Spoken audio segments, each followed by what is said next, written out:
முதல்வர் ஸ்டாலின் இன்று மாலை 5 மணிக்கு திருவள்ளூர் பொதுக்கூட்டத்தில் தேர்தல் பிரச்சாரம்.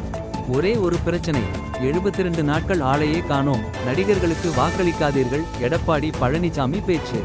இலவசம் பெற வேண்டிய நிலை இல்லாத வாழ்க்கை தரத்தை உருவாக்குவேன் பொதுக்கூட்டத்தில் சீமான் பேச்சு. அனைவரும் களத்தில் இறங்கி பணியாற்றுங்கள். அடுத்த 10 நாள்களும் மக்களை சந்தியுங்கள், வீடு வீடாக செல்லுங்கள். விஜய். காவல்துறையினருக்கு தபால் வாக்கு பதிவு செய்யும் தேதி 18 மற்றும் 20ஆம் தேதிகளுக்கு மாற்றம். ஈரானுடன் அமைதி பேச்சுவார்த்தை நடத்த பாகிஸ்தான் வந்தடைந்தது அமெரிக்க துணை அதிபர் தலைமையிலான குழு. ஜனநாயகன் படம் இணையதளத்தில் கசிந்ததில் எனக்கு வருத்தம்தான், அண்ணாமலை கருத்து. ஐபிஎல் 16வது போட்டியில் நடப்பு சாம்பியன் RCB-யை 6 விக்கெட்டுகள் வித்தியாசத்தில் வீழ்த்தி RR வெற்றி. அனைத்து செய்திகளையும் நடுநிலையோடு உடனுக்குடன் அறிய இப்போதே இணையுங்கள்.